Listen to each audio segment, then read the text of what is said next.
say the best way you can do it is one, have a friend who's just as crazy as you are and go, I go, you go.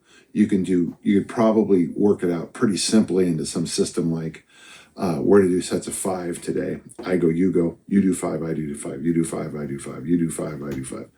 And just really try to get up and keep count somehow how you do that. Wait a day or 2 or 3, pardon me, and maybe you do that with 10s. I go, you go for 10s. And then build up to the point that you're probably getting the sets of 20 or sets of 25. Yeah, I don't know if it matters, but you want to make sure you get around 200 reps on those. So if you're doing 20s, for example, that would be, you're going to be doing 10 rounds of I go, you go. And it's interesting. Do you notice how tight those, so your partner's push-ups is your rest halfway period. there. So I'm doing 20. I don't know how long that takes, but somewhere between 20 seconds would be fast. But let's say 40 seconds to a minute would be reasonable.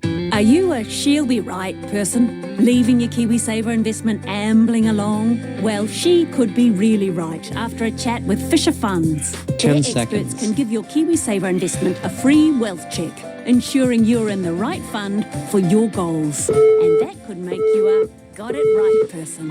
Fisher Funds Management Limited is the issuer of the Fisher Funds KiwiSaver scheme. Past performance is not an indicator of future performance. See the PDS at fisherfunds.co.nz.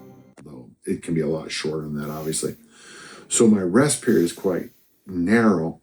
And so I'm barely even dealing with the waste products as we go. And that's one of the things you have to do.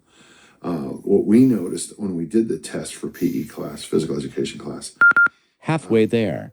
everybody can get to around 60, but to go from 60 to 80, we said this fun thing after we try to take your elbows and put them together and you just cramp everywhere. It's kind of a funny thing to do, your friends.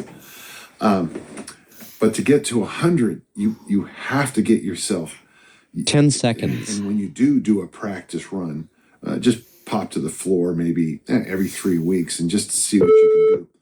You'll notice that you're probably, no matter what you do, you're good for 20 to 50 reps if you've been training this and you can do, those higher volume days of say 200 push-ups.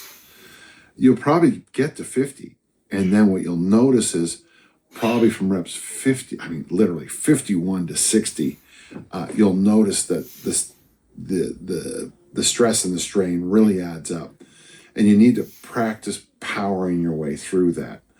We were allowed to lay down, but we were allowed to rest by getting in the up push-up position and taking a hand off. What we discovered is that resting with the one hand on the ground actually just took reps away from us. It was much better to rest here so that we didn't put all the pressure on one 10 side. seconds. Rest here and just power through. What you're going to find probably the first time, you're probably into the 80s before a Last really round weird kind of failure hits you. And then once you've done that once, maybe twice, and you know what you're looking for, you'll be able to get to those 100. I've had a lot of high school athletes do the 100 push-up challenge. We had a couple of challenges along those lines. And very, very rarely after one person did not a whole bunch more people do it. So one of the things is important. Halfway there. It's just a human nature thing. When I see you do the 100, I might even be able to do 110 or 120 after seeing you do 100.